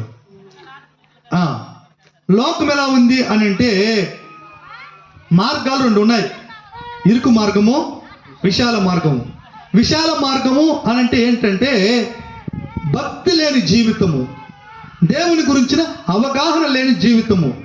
ఈ మార్గంలో ప్రయాణం చేసేటప్పుడు అబద్ధాలు చెప్పుకోవచ్చు, దొంగతనాలు చేయవచ్చు, జూదం ఆడవచ్చు, ఫుల్గా త్రాగొచ్చు, ఇష్టం వచ్చినట్లు వ్యభిచారం చేయొచ్చు, ఎన్ని రకాల పాపపు పనులు ఉన్నాయో అవన్నీ చేయవచ్చు. ఏ మార్గము? విశాల మార్గం. అవన్నీ చేయొచ్చు, విశాల మార్గం. తర్వాత ఇరుకు మార్గం అన్ననే, అక్కడికి వెళ్తే పాపాలు కడుక్కొని పరిశుద్ధంగా జీవించడం. అబద్ధాలు లేదు, దొంగతనం లేదు, జూదం లేదు, వ్యభిచారం లేదు, త్రాగుడు లేదు, అన్ని వదిలిపెట్టి పరిశుద్ధంగా జీవించడం. ఏ జీవితం బాగుంటుందంటారు? నా ప్రియమైన వేపనపల్లి పెద్దలారా, యవ్వనస్తులారా, స్త్రీ పురుషులారా, ఏ మార్గం బాగుంటుంది? త్రాగుడు, వ్యభిచారం, దొంగతనం, జూదం, అపవిత్రత, సకల విధమైన దుర్నీతి, అది బాగుంటుందా? అబద్ధం లేదు, దొంగతనం లేదు, వ్యభిచారం లేదు, త్రాగుడు లేదు, ఏ అపవిత్రత లేదు, పరిశుద్ధమైన జీవితం, అది బాగుంటుందా? దేవుని స్తోత్రం. లోకం ఎలా ఉందంటే నేను ముందు చెప్పినానే, అలా ఉంది లోకము. గమనిస్తే లోకము నేటి దినాలలో విచ్చలవిడిగా ఉంది, విచ్చలవిడిగా ఉంది. పురుషులు స్త్రీలు అని భేదం లేదు, పురుషులు స్త్రీలు అని భేదం లేదు. ఎందుకు అనంటే పురుషులు స్త్రీలు కలిసి తాగే దినములో, పురుషులు స్త్రీలు కలిసి ఒక ఊర్లో ఒక పండగ చేస్తారు. ఆ పండగలో నాకు బాగా తెలిసిన అమ్మాయి గురించి చెప్తున్నా. అమ్మాయి బాగా తెలుసు. ఆ అమ్మాయి ఒక యవ్వనస్తుడు డ్యాన్స్ చేస్తూ ఉంటే వాళ్ళు చేసిన పండగలో ఈ అమ్మాయి కూడా డ్యాన్స్ చేస్తూ ఉంది. వాడు ఎట్లా ఊగుతాడో అట్లే ఊగుతుంది అమ్మాయి. వాళ్ళ పేరెంట్స్ చుట్టూరే ఉన్నారు, అక్కడే ఉన్నారు వాళ్ళ పేరెంట్స్, అమ్మ నాన్న, వాళ్ళ బంధువులు అందరూ అక్కడే ఉన్నారు, వాళ్ళ నాయనమ్మ అందరూ ఉన్నారు. ఇది నేను ఎలా చూసినానంటే నాకు వాట్సాప్ ద్వారా అది వచ్చింది. నేను ఉలిక్కి పడ్డా, అమ్మో ఇట్లాంటిది కూడా జరుగుతుందా, ఇంత ఘోరమైన ధైర్యం ఉంది ఆడపిల్లలకు కూడా అని. ఇలా చూస్తే ఆడపిల్లలు పెండ్లిళ్ళు కూడా చేసుకుంటూ ఉన్నారు, ఆడపిల్లలే పెండ్లి. ఇది ఏమి దుర్నీతి కార్యాలు, ఇది ఏమి అపవిత్ర కార్యాలు కదా. లోకము ఇలాగున ఉంది. తాగేవాడు తాగుతూ ఉన్నాడు, వ్యభిచారం చేసేవాళ్ళు వ్యభిచారం చేస్తూ ఉన్నారు. చట్టాలు, కేసులు వాళ్ళని ఏమి చేయలేకపోయినాయి. చంపేవాడు, నరహత్య చేసేవాడు నరహత్య చేస్తూ ఉన్నాడు. వాళ్ళ అధికారాలకు, చట్టాలకు వాడు భయపడడం లేదు. వానికి ఇచ్చ ఎలా వస్తుందో అలా చేస్తూ ఉన్నాడు. అంటే లోకము ఇలాగున ఉంది. మరో పక్క మరణకరమైన వ్యాధులు ఉంది. ఇప్పటికీ ఎయిడ్స్ వ్యాధి దండిగా ఉంది ఊరూరులోను. ఇప్పటికీ దేవుని స్తోత్రం, మన భారతదేశంలో కరోనా కేసులు అక్కడక్కడ వస్తూనే ఉన్నాయి. ఇప్పటికీ కరోనా కేసులు వస్తూ ఉన్నాయి. ఎప్పుడు ఎక్కడికి వస్తుందో వ్యాధి, కరోనా కేసు ఎవరికి తెలియదు కదా. అది వచ్చినప్పుడు అమ్మ అన్న, అబ్బా అన్న మనల్ని కాపాడే నాదుడు ఎవరు ఉండరు కదా. అందుకే చెప్తున్నా, లోకము ఎలా ఉంది అని అంటే ఇలాగ ఉంది. మరోపక్క అప్పుల సమస్యలు, మరోపక్క కోర్టు కేసులు, మరోపక్క అన్నదమ్ములకు పడదు కొట్టుకొని నరుక్కొని ఇలాంటి భయంకరమైన స్థితులు. తల్లిదండ్రులు పిల్లలు చూడక తల్లిదండ్రులను పిల్లలు తీసుకెళ్లి అనాథ శరణాలయంలో వదిలిపెట్టేయడం, ఎంత ఘోరమైన దుష్కార్యాలు ఇవన్నీ. తల్లిదండ్రులు తల్లి 9 నెలలు గర్భంలో మోసి కని కష్టపడి, అంటే భయంకరంగా ప్రాణం పెట్టి అలా కని పెంచి పెద్ద చేస్తే, ఆ తల్లిదండ్రులు తినకుండా పిల్లల్ని పెంచి పెద్ద చేసి చదివిపించి ఉద్యోగాల వరకు నడిపిస్తే వాళ్ళు అలా చేస్తూ ఉన్నారు చాలా దగ్గర. లోకము ఇలాగున ఉంది, లోకము ఇలాగున ఉంది. సరే, దేవుడు ఈ లోకం అంటే మట్టి కాదు, లోకం అంటే మనుషులు. ఇట్లాంటి మనుషులను దేవుడు ప్రేమించినాడు, ఇట్లాంటి మనుషులను దేవుడు ప్రేమించినాడు. ఎందుకు ఇట్లాంటి మనుషులు దేవుడు ప్రేమిస్తాడు? మీరు చెప్పండి. మీరు మంచి వాళ్ళతో చేస్తారా, దుర్మార్గులతో సహవాసం చేస్తారా? మీ ఇంటికి మంచి స్నేహితులను పిలుచుకుంటారా, చెడ్డ స్నేహితులను పిలుస్తారా? అసలు చెడ్డోడు, దుర్మార్గుడు, దుష్టుడు అనే వాళ్ళతో స్నేహమే చేయము. దుష్టుని చూసి దూరంగా పారిపోతాం, దుష్టుని చూసి దూరంగా వెళ్ళిపోతాం కదా. మీరు ఎవరితో చేరతారు? మీ ఇంటికి ఎవరిని చేర్చుకుంటారు? అంటే మీకు ఎవరైనా నచ్చితే, మంచోడైతే, మంచి ఆమె అయితే అట్లాంటి వాళ్ళని ప్రేమిస్తాం, అట్లాంటి వాళ్ళని చేర్చుకుంటాం, అట్లాంటి వాళ్ళకే మేలు చేస్తాం కదా. దుర్మార్గుడికి మేలు చేస్తామా? అప్పిచ్చిన వాడు తిరిగి ఇవ్వకుండా తాగేసి ఊరు తిరుగుతా ఉన్నాడు అనుకుందాం, అట్లాంటి వానికి అప్పు ఇస్తామా? చేయము, ఇవ్వము, చేర్చుకోము. అయితే పరలోకంలో ఉండే దేవుడు లోకమును ఎంతో ప్రేమించినాడు. ఎంత ప్రేమించినాడు అని చెప్పుదాము? ఎంతో ప్రేమించినాడు. దేవునికి స్తోత్రం. ఎంత ప్రేమించినాడో అది మనం విందాం. ఒక చిన్న స్టోరీ చెప్తాను. ఒక బాబుకు బాగలేదు. ఆ బాబుకు ఇంచుమించు 16 సంవత్సరాలు, బాగలేదు, చాలా సిక్కు. అంటే ఏంటంటే హార్ట్ ప్రాబ్లం ఉంది. చిన్ననాటి నుంచి హార్ట్లో హోల్స్ ఉన్నాయి, అంటే రంధ్రాలు ఉన్నాయి, గుండెలో రంధ్రాలు ఉన్నాయి. ఈ గుండెలో రంధ్రాలు ఉండే ఈ బాబు అలా పెరిగి దాదాపు 16 సంవత్సరాలు అయిపోయింది. ఈ 16 సంవత్సరాలప్పటికీ ఒకప్పుడు చాలా సిక్ అయితే వాళ్ళ హాస్పిటల్కి తీసుకెళ్ళినప్పుడు డాక్టరు ఆమెతో చెప్పిన మాటలు, అంతకుముందు ఒక విషయం జరిగింది. అంతకుముందు సంవత్సరము బర్త్డే వచ్చింది. ఆ బర్త్డే రోజు, అంతకుముందు సంవత్సరం బర్త్డే రోజు వాళ్ళ అమ్మ ఏదో చిన్న గిఫ్ట్ ఇచ్చింది. ఆ గిఫ్ట్ తీసుకొని అతడు నిరాశతో ఈ మాట అన్నాడు. ఏ మాట అన్నాడంటే, అమ్మా ఏంటమ్మా ఇంత చిన్న గిఫ్ట్ ఇచ్చినావు నాకు అని నిరాశతో అన్నాడు. నాయనా, వచ్చే సంవత్సరం నాటికి నీకు నేను ఇవ్వబోయే గిఫ్ట్ ఈ భూమి మీద ఎవ్వరికి ఇచ్చి ఉండరు, అట్లాంటి గిఫ్ట్ నేను నీకు ఇవ్వబోతున్నాను అని చెప్పింది. ఎందుకు చెప్పిందో కదా, ఇది నేను ముందు బర్త్డే ఎప్పుడో సంవత్సరం అప్పుడు జరిగింది. ఇప్పుడు 3 నెలలప్పటి నుంచి ఈ విషయాలు జరుగుతూ ఉండేది. ఈ 3 నెలలప్పటి నుంచి ఈ విషయం జరుగుతూ ఉండేది. నేను బర్త్డే వస్తుంది కదా నాయన, అప్పుడు నీకు ఎవ్వరు ఇవ్వని గిఫ్ట్ ఇవ్వబోతున్నాను అని చెప్పింది. ఎందుకు చెప్పింది అని అంటే బాగా ఆలోచించండి. ఆ బాబు యొక్క గుండె పూర్తిగా చెడిపోయింది. ఇంకా చావు ఒకటే ఉండేది. డాక్టర్ చెప్పినాడు, అమ్మా మీ బాబు ఇక మహా అంటే కొన్ని దినములలో చనిపోబోతున్నాడమ్మా, నువ్వు ఇంటికి తీసుకెళ్ళిపో అన్నాడు. అమ్మగారు చెప్పినారు, డాక్టర్ అలా అనద్దండి, మా బాబుకు ఎంతైనా ఖర్చు పెడతా, ఏమైనా చేస్తా, మా బాబు బతకాలి, ఏం చేయమంటారు? అట్లని దుఃఖంతో మాట్లాడుతూ ఉంది. అందుకు డాక్టర్ చెప్పినాడు, అమ్మా హార్ట్ పూర్తిగా పాడైపోయింది, ఇక గుండెకు వైద్యం అంటూ ఏమీ లేదు, అన్నీ మించిపోయింది. ఒకటే ఒకటి ఉందమ్మా, అది చాలా క్రిటికల్తో కూడిన మాట, అది చేసేదానికి చాలా లక్షలు ఖర్చు అవుతుంది, చెప్తా విను అట్లని చెప్పి మీ బాబుకు ఇన్ని గంటల్లో గుండె మార్పిడి చేయాలి, ఉన్న గుండెని తీసివేసి బాగుండే గుండెను అమర్చాలి, చేస్తావా ఈ పని అని అడిగినాడు. డాక్టర్ నిశ్చయంగా చేస్తా అట్లని చెప్పింది. ఎలామ్మా అట్లనంటే, ఏం లేదు డాక్టర్, నాకుండేది ఒక్క కొడుకే, చూడు నా గుండెను మా బాబుకు అమర్చేయండి. అమ్మా నువ్వు ఏం చెప్తున్నావు, మమ్మల్ని పోలీసులు పెడతారంటావా, మేము జైల్లో ఉంటాం అట్లంటే, అలా కాదు డాక్టర్, నేను ముందుగానే స్టాంప్ పేపర్ తీసుకొచ్చి దాని మీద రాసిస్తా, డాక్టర్ ఇష్టంగా నా గుండెని తీసి బాబుకు అమర్చలేదు, నేను హృదయపూర్వకంగా మా కొడుకుని ప్రేమించి మా కొడుకుకు నా గుండెని ఇచ్చి బ్రతికించాలని నిశ్చయించుకున్నాను, కాబట్టి అని చెప్పి నేను రాసి సంతకం పెట్టి ఇస్తాను, మీకు ఎవరికి ఎలాంటి కేసు ఉండదు అట్లని చెప్పి ఆమె ధైర్యం చెప్పినప్పుడు, అలాంటిది చేసుకోవచ్చులే అని చెప్పినాడు. అప్పుడు ఒక ఉత్తరం రాసింది. ఆ ఉత్తరం రాసి డాక్టర్ దగ్గర ఇచ్చింది. ఎందుకంటే నేను నా గుండె తీసేటప్పటికి నా ప్రాణం పోతుంది, నా బాబుకి ఈ గుండె అమరుస్తారు, దాదాపు అతడు బ్రతకాలంటే ఇన్ని రోజులు పడుతుంది, అంటే అతడు కన్ను తెరిచి మామూలు అవ్వాలంటే ఇన్ని దినాలు పడుతుంది. ఆ రోజు 15వ తారీఖు, ఆ 15వ తారీఖున నా బాబు బర్త్డే వస్తుంది, ఆ రోజు ఆ బాబుని మాట్లాడేటట్లుగా చేసి ఈ ఉత్తరము మా బాబు చేతిలో పెట్టు డాక్టర్ గారు అని చెప్పింది. ఆమెకు మత్తు ఇంజెక్షన్ ఇచ్చినారు, ఆమె కన్ను మూసింది, హార్ట్ తీసినారు, హార్ట్ ట్రాన్స్ఫర్ జరిగిపోయింది, హార్ట్ ఆ బాబుకు అమర్చేసినారు, ఇవన్నీ అయిపోయింది, ఆమె కన్ను మూసింది, ఆమెను తీసుకెళ్ళిపోయినారు, ఆ పని అయిపోయింది.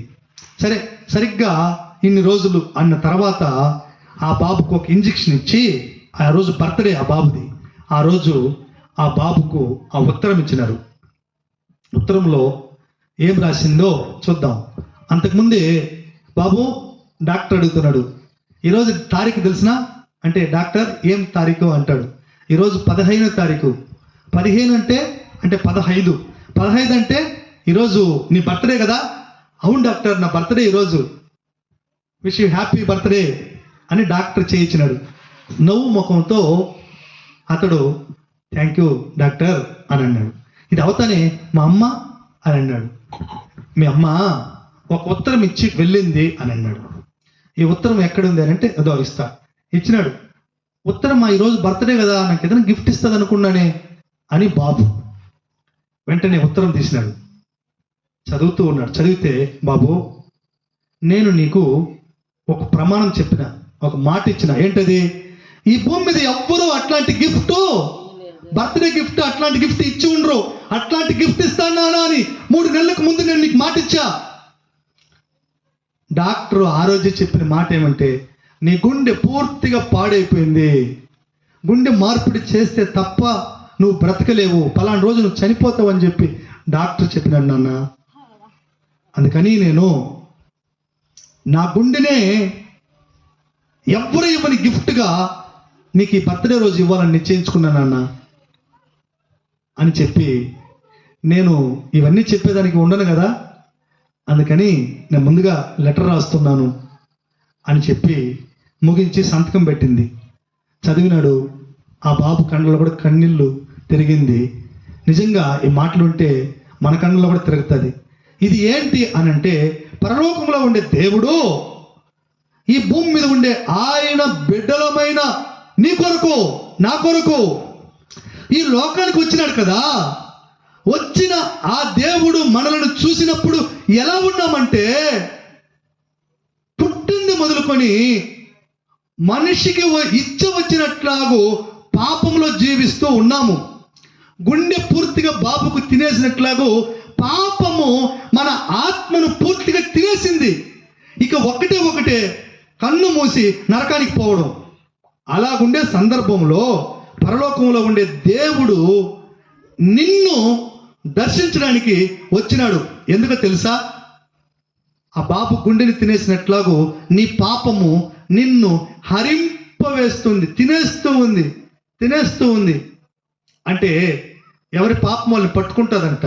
అలా పాపం పట్టుకొని నిన్ను నరకానికి నెట్టేసేదానికి, నీ ప్రాణం పూర్తిగా తీసివేసేదానికి అది అలాగ నడిపిస్తూ ఉంది.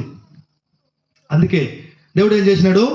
వచ్చినాడు మన ప్రభు అయిన యేసుక్రీస్తు వచ్చి, దేవునికి స్తోత్రం, మనము చచ్చిపోవలసిన చోటు, పాపము చేసింది మనము, చావవలసింది మనము చావవలసిన ఆ సావు శిక్షను తాను శిలువ మాను మీద భరించినాడు. ఎలాగో చెప్పునా? మానవులమైన మనం తలతో ఆలోచించి పాపం చేస్తాం కదా. మన తలలో ఆలోచించిన దానికి బదులుగా యేసయ్య తల మీద ముళ్ళ కిరీటం పెట్టి 2 అంగుళాలు చీలలు తల చుట్టూరు దిగినాయి. తలంతా తడిసిపోయింది రక్తంతో. ఆయనకు గడ్డపు వెంట్రుకలు అంతా తడిసిపోయింది, ముఖమంతా రక్తాలు. అలా ఉంది. ఊరికే వదిలిపెట్టినారా? వదలలేదు. అటు తర్వాత ఒకటి తక్కువ 40 కొరడా దెబ్బలు, తన వస్త్రాలు ఊడదీసి యేసయ్యకు కొరడా దెబ్బలు కొట్టినారు. ఎందుకొరకు తెలుసా? నా పాపపు శిక్షను యేసయ్య అలాగున భరించినాడు. నీ పాపపు శిక్షను యేసయ్య అలాగున భరించినాడు. మనల్ని పాపములో వదిలిపెడితే మనం సచ్చి నరకానికి వెళ్ళిపోతాం. యుగాలు నరకంలో కాలవలసి వస్తుంది. మనల్ని తప్పించడానికి, తన ప్రాణమును పెట్టేదానికి యేసయ్య వచ్చినాడు. కొరడా దెబ్బలు చల్ అని శరీరం అంతా, దేహం అంతా కొట్టేసినారు. యూదులైతే కరెక్ట్గా ఎంచుకొని ఒకటి తక్కువ 40 దెబ్బలు కొడతారు. కొట్టింది రోమీలు కొట్టినారు సైనికులు. కాబట్టి 40 దెబ్బలు కాదు, అపరిమితమైన దెబ్బలు కొట్టేసి శరీరం మీద, వీపు మీదే కొట్టాలి. కానీ వాళ్ళు వీపు మీద నుంచి కిందికి పైకి అంతా కొట్టేసి, వాళ్ళు కొట్టినప్పుడు ఆ యొక్క కొరడ 3 కొంకులు ఉన్న కొరడ, అది ముఖంలో కొట్టినప్పుడు ముఖాన్ని చీల్చేయడం, శరీరం మీద కొట్టినప్పుడు శరీరాన్ని చీల్చేయడం. The passion of the Christ అనే ఒక ఫిలిం తీసినారు. ఆ సినిమాలో మీరు యేసు ప్రభుని కొట్టిన విధానాన్ని చూడండి. బైబిల్లో దేవుడు ఎలా అయితే రాయించినాడో అలాగే కొట్టి ఉన్నారు. అలాగున ముఖము వికారం అయిపోయి, దేహమంతా చాలుగా దున్నబడి, చేతుల్లో చీలలో సిలువ మాను మీద వేసి రెండు పాదాలు పెట్టి మేకు ఇలా దిగ్గొట్టి, ఓ మన పాపపు శిక్షను, నీ పాపపు శిక్షను, నా పాపపు శిక్షను యేసు క్రీస్తు ఇలాగున భరించినాడు. ఆయన దేవుడు కదా, ఆయన ఎవరు చంపలేరు. ఎంత కొట్టినా ఆయన శరీరంలో ఉండే రక్తం అంతా కారిపోయినా ప్రాణం పోల. ఎందుకని ఆయన దేవుడు కాబట్టి. నన్నైతే నాలో సగం రక్తం పోయింటే నేను చచ్చిపోతా. ఆయన దేవుడు కాబట్టి ఒక రక్తపు పుట్టు కూడా లేని వరకు ఆయన మాట్లాడుతూ ఉండినాడు.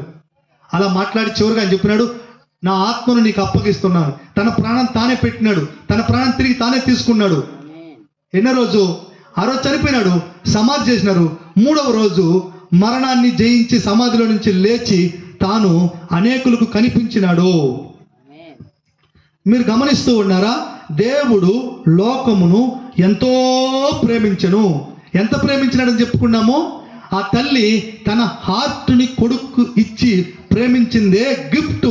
అట్లాంటి ఒక బహుమానము నీ కొరకు నా కొరకు ఆయన సిద్ధపరచుకొని పరలోకం నుంచి ఇక్కడికి వచ్చినాడు. ముందుగా ఇంకొక మాట కూడా చెప్పుండాలి నేను, అది ఇప్పుడు చెప్తా. ఆయన ఎంతో ఎంతో ప్రేమించినాడంటే ఎంత ప్రేమించినాడు. ప్రాణము పెట్టినట్లు ఎవరైనా ప్రేమిస్తారా? ప్రాణం పెట్టినట్లు ఎవరు ప్రేమించరు. నేనంటే మా భార్యకు చాలా ప్రేమ కదా. నా భార్య నాకు బదులుగా చనిపోవునా? చెప్పండి. అలాగే భార్య అంటే భర్తకు కూడా ఎక్కువ ప్రేమ. ఇక్కడ ఒక దంపతులు ఉన్నారు, ముందర వీళ్ళు అడగదాం, మీ భార్య అంటే మీకు ప్రేమ ఎక్కువేనా? ఎంత ప్రేమిస్తారు? అబ్బో ఎంతైనా ప్రేమిస్తారు. అన్నీ ఉచితమే. ఉన్నట్టుండి ఆమె ప్రాణం పొడుస్తూ ఉంది. అప్పుడు దేవుడా మా భార్య ప్రాణం తీసుకోవద్దు, నా ప్రాణం తీసుకో అని ముందుకు రాగలరా? అది ఒక్కటి మాత్రం చేయలేము. ఎంత ప్రేమించినా అది ఒక్కటి చేయలేం. ఒకటి వేడుకుంటాం మనం, దేవుని ప్రభువా కరుణించండి, బతికించండి అంటాం. మీరు చనిపోరు, బ్రతికి ఉంటారు. ఉదాహరణకు దేవుని స్తోత్రం. అలాగునా ప్రాణము పెట్టి ప్రేమించే వాళ్ళు ఎవ్వరూ లేదు. ఆయన మనల్ని ప్రేమించి ప్రాణమే పెట్టినాడు. అంటే ఎంతో ప్రేమించినాడు. అంటే అవధులు లేవు, కొలతలు లేవు, హద్దులు లేవు. అంతగా అంటే ప్రాణం పెట్టినంతగా ప్రేమించినాడు. నీ ప్రాణాన్ని విమోచించేదానికి, నిన్ను నరకం నుంచి తప్పించేదానికి, నువ్వు యుగ యుగాలు మోక్షములో దేవుడున్న ఆ మహిమలో నువ్వు ఉండడానికి, నిన్ను తీసుకెళ్లేదానికి ఆ ప్రభు అయిన దేవుడు నిన్ను ఎంతో ప్రేమించి తన ప్రాణమునే దానం చేశాడు. మరో మాట చెప్తా పరలోకం గురించి. దేవుడు ఎక్కడ ఉన్నాడు అని అంటే పరలోకంలో ఉన్నాడు. పరలోకంలో నుంచి భూమి మీదకి వచ్చినాడు. సరే, పరలోకం ఎలా ఉంటుంది అని అంటే, పరలోకములో ఈ భూమి మీద లాగా మట్టి కనిపించదు, ఆకాశం కనిపించదు. ఈ భూమి మీద కరెంటు తీగలు లేకపోతే చెట్లు ఇవి ఇట్లాంటివి ఏమి కనిపించవు పరలోకంలో. అది మహిమా లోకం. అక్కడ అనేక భవనాలు ఉన్నాయి. కోట్ల మందికి స్థలం ఉంది అక్కడ. ఆ కోట్ల మందికి స్థలం ఉండినా ఎక్కడే కానీ కరెంటు స్విచ్ వేసేదో అగ్గిపుల్ల గీసేదో ఉండదు. యేసుక్రీస్తు, ఆయన పేరు గొర్రెపిల్ల అంటారు అక్కడ. ఆ యేసుక్రీస్తు ఒక్కడే పరలోకానికి అంతటికి దీపము, మన భాషలో వెలుగు లైట్. పరలోకం అంతా ఆయన ఒక్కడే వెలుగు, అన్ని గదులకు, అన్ని భవనాలకు. మరి ఆయన సింహాసనము అత్యున్నతమైన సింహాసనం అని అంటే చాలా ఉన్నతంగా ఎత్తుగా ఉంటుంది. ఆ మహిమాన సింహాసనం మీద కూర్చుంటే ఆయనను కోట్ల మంది దూతలు పొగుడుతూనే ఉంటారు. సూర్యుడు లేదు, రాత్రి లేదు, పగలు లేదు, ఆకలి లేదు, దప్పిక లేదు, వ్యాధి లేదు, మరణం లేదు, దుఃఖమే లేదు. ఆ మహిమ గల చోటును వదిలి ఈ మంటి దేహము దాల్చుకొని ఈ శరీరంలోకి, ఈ భూమి మీదకి నిన్ను వెతుక్కొని నిన్ను దర్శించడానికి ఈ లోకానికి వచ్చినాడు యేసయ్యా. ఇప్పుడు చూడు ఎంత ప్రేమించినాడంటే ఎంతో ప్రేమించినాడు. ఎవరైనా ఒక ఉన్నతమైన పదవిలో నుంచి పేదవాళ్ళము, దరిద్రులము, త్రాగుబోతులము, చెడ్డవాళ్ళము, అపవిత్రులము, పనికిరాని బతుకుతున్నాం, మన కోసము ఆ ఉన్నతమైన పదవిని వదిలి మనలాగా మన దగ్గరికి వచ్చి ఉండి మన దారిద్ర్యాన్ని అనుభవిస్తూ మనకున్న స్థితిని తమకున్న జ్ఞానం చేత మార్చగలరా? తమకున్న సంపద చేత మార్చగలరా? చెప్పండి. మన ముఖ్యమంత్రి గారు, మన ప్రధానమంత్రి గారు, మన అధికారులు ఉన్నతమైన స్థాయిలో ఉన్న వాళ్ళు అక్కడి నుంచి దిగి వచ్చి మనలాగా బతికి మనతో కూడా ఉండి మన కష్టాలు అనుభవించి మన దారిద్ర్యం అనుభవించి వాళ్ళకున్న సంపద చేత మన దారిద్ర్యం నుంచి మనల్ని విడిపించుదురా? నిన్ను నన్ను దర్శించడానికి వచ్చిన ఆ యేసయ్య మనలాగా పుట్టి మన మధ్యలో మనలాగా బ్రతికి, అర్థమవుతుంది కదా, మనలాగా బ్రతికి మనము దరిద్రులుగా ఉన్నామనంటే కోటీశ్వరులు కాము కదా. మనలాగా బ్రతికి ఆయనకున్న సకల ఐశ్వర్యము చేత మన దారిద్ర్యం తొలగించినాడు, ధనవంతులుగా చేసినాడు. ఆమెను చెప్పుదామా? మంటి లోకములో పుట్టి ఈ మంటి లోకములో ఆకలి దప్పుకులు కలిగి ఉండి, అక్కడ లేదు పరలోకంలో, అది కలిగి ఉండి వ్యాధి బాధను అనుభవించి కష్టాన్ని అనుభవించి అన్ని అనుభవించినాడు నీ కొరకు నా కొరకు. మనల్ని అర్థం చేసుకొని వాటి నుంచి విడిపించి మనలను మహిమ కలిగిన మోక్షానికి పరలోకానికి తీసుకెళ్ళడానికి ఆ అరుణోదయ దర్శనము అనుగ్రహించినాడు యేసయ్య. ఆమెను చెప్పుదామా? నిశ్చయముగా మన ప్రభువు ఎంతో ప్రేమించినాడు. ప్రాణం పెట్టినంతగా ప్రేమించే వాళ్ళు ఎవరూ లేదు. పరలోకము అంటే ఉన్నతమైన మహిమ, అట్లాంటి ఉన్నతమైన స్థాయిలో నుంచి దిగి వచ్చి మన కష్టాలను అనుభవించి మన వ్యాధులు అనుభవించి మనతో ఉండి మన బాధలన్నింటినీ విడిపించి మన కష్టాలన్నింటి నుంచి విడిపించి మనకుండే దారిద్ర్యం నుంచి విడిపించి మనల్ని ధనవంతులుగా చేయుదురా వాళ్ళు. అయితే మనల్ని ప్రేమించిన యేసయ్య అలా చేయడానికి లోకానికి వచ్చినాడు. మీరు మన ప్రభు యేసుక్రీస్తు కృపను ఎరుగుతారు కదా. ఆయన ధనవంతుడై ఉండి మీ దారిద్ర్యం అనుభవించి మిమ్మల్ని ధనవంతులుగా చేశాను అని చెప్పి బైబిల్లో రాయబడింది. ఆయన మన రోగమును భరించి మన వ్యసనమును వహించెను అని చెప్పి రాయబడింది. దేవుని స్తోత్రం. మనం పడవలసిన ప్రతి కష్టము, శ్రమ, బాధ, వ్యాధి అవన్నీ ఆయన అనుభవించినాడు. ఆయనకున్న ధనము, భూమి అయింది, ఆకాశం అయింది, పర్వతాలు అయింది, పశువాదులు అయింది, వెండి బంగారములు అయింది, ప్రపంచ సంపద అయింది, సర్వ సంపదలు కలిగిన దేవుడు ఆయన ధనము చేత మనలను దరిద్రం నుంచి విడిపించి ఆయనకున్న మహిమ కలిగిన ఆరోగ్యము చేత మనలను స్వస్థపరిచి మన జీవితాన్ని మార్చి ఈ లోకం నుంచి పరలోకానికి తీసుకెళ్తూ ఉన్నాడు. ఈ మాటలు వినిన వేపనపల్లి గ్రామ ప్రియులు నిశ్చయముగా దేవుడు నిన్ను ప్రేమించినాడు కనుకనే ఈ మాటలు నీకు వినిపిస్తూ ఉన్నాడు అని నేను ప్రేమపూర్వకంగా తెలియజేస్తూ ఉన్నా. ఇప్పటికి మించిపోయింది ఏమి లేదు.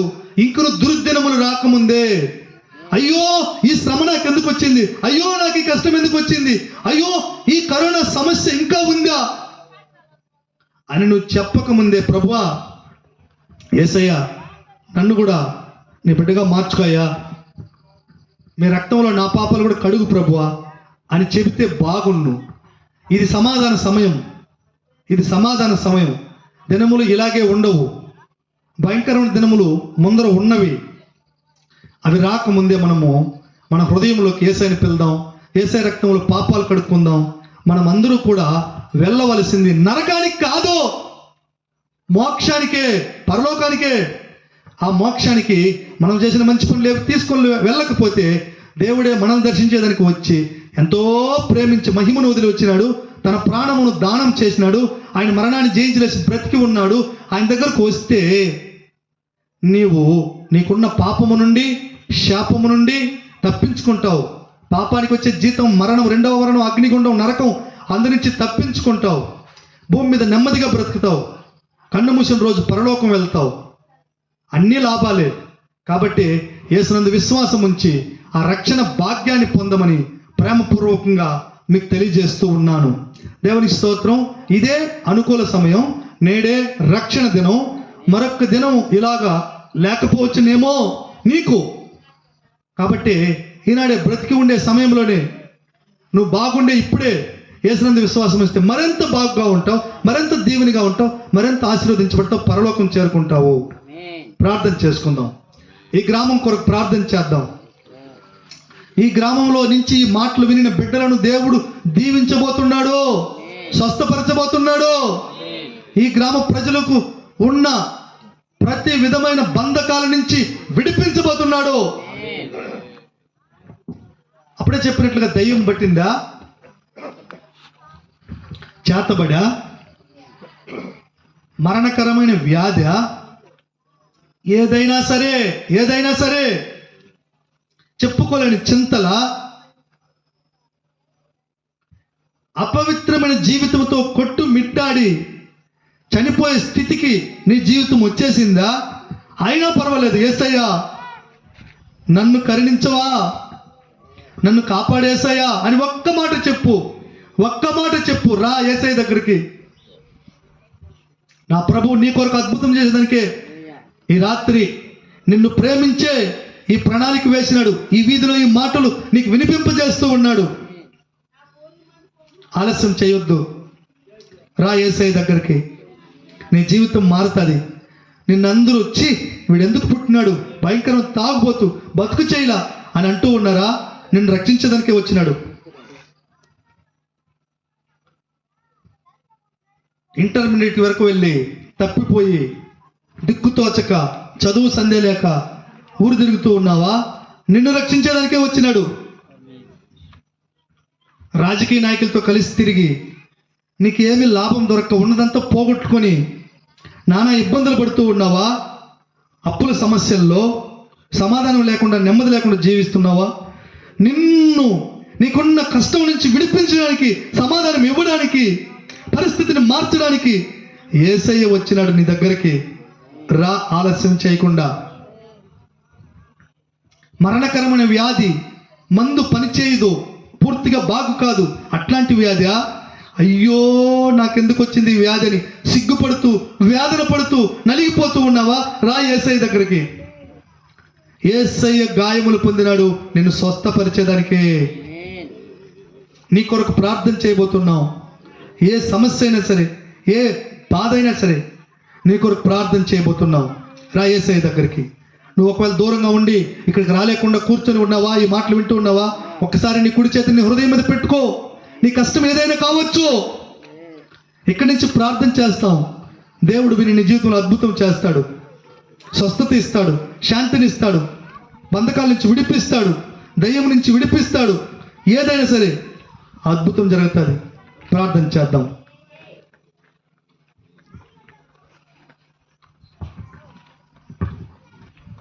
స్తోత్రం. దేవుని వైపు చూద్దాం. ఈ వేపనపల్లి పుర ప్రజలారా, దేవాది దేవుడు ఈరోజు నీతో కూడా, ఈ గ్రామంతో కూడా దేవుడు మాట్లాడినాడు.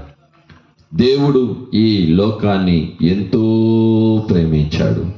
దేవుడంటే ఎవరో నీకు అర్థమయ్యే విధంగా దేవుని సేవకుల మూలంగా, దేవుడు ఎలాంటి దేవుడో, అదృశ్యమైనటువంటి దేవుడు నీకు దృశ్యముగా ఈ లోకాన్ని నిన్ను వెతికి వచ్చిన దేవుడు. నీ స్థితి ఏదైనా, నీ పరిస్థితి ఏదైనా, నీ కార్యం ఏదైనా దేవుడు మార్చగలిగిన శక్తిమంతుడు ఆయన.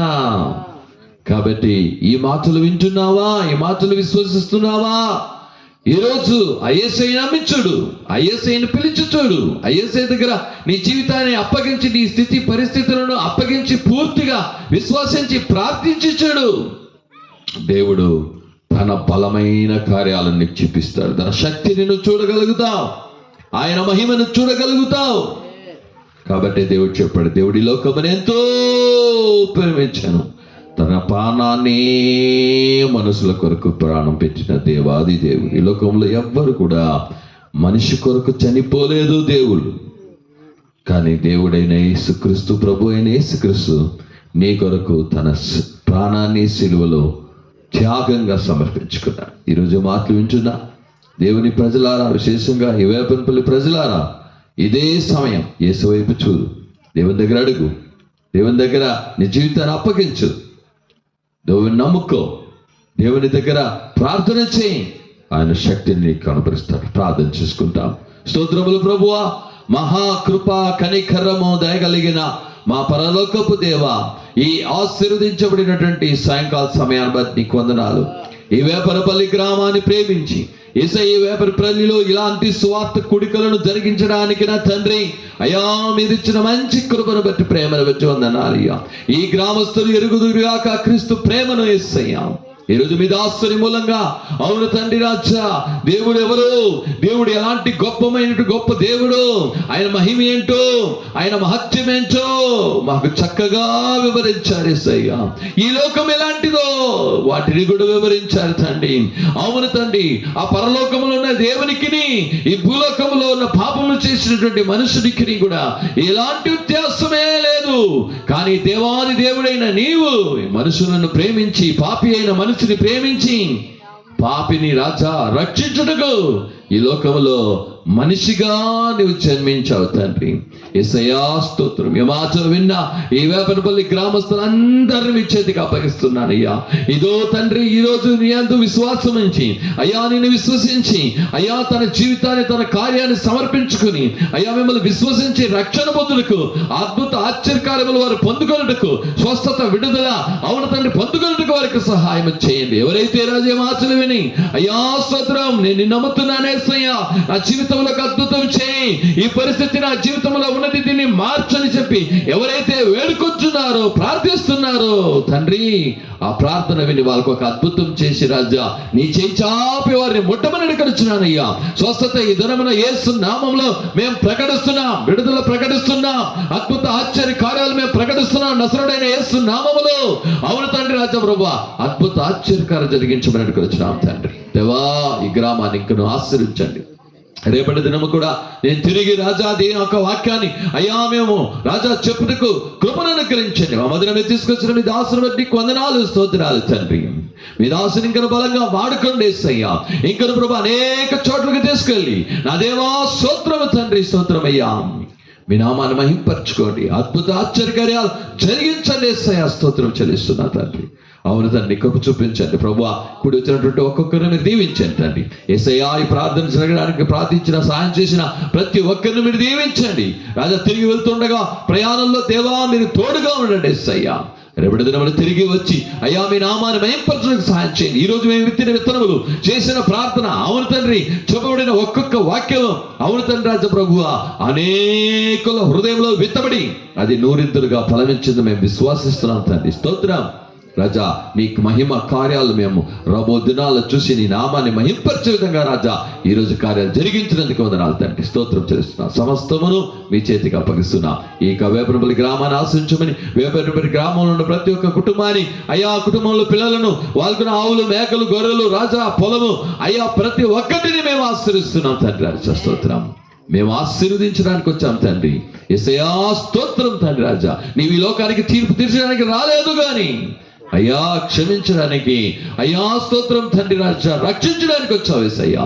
మేము కూడా దానికి వచ్చాం తండ్రి. ఈ దినము నీ వేపనపల్లి గ్రామాన్ని తండ్రి, కుమార, పరిశుద్ధాత్మ నామం చేత మేము ఆశీర్వదిస్తున్నాం.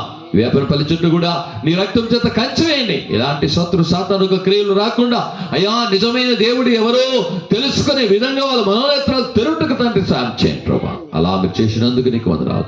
సమస్తం మీ చేతికి అప్పగిస్తున్నాం.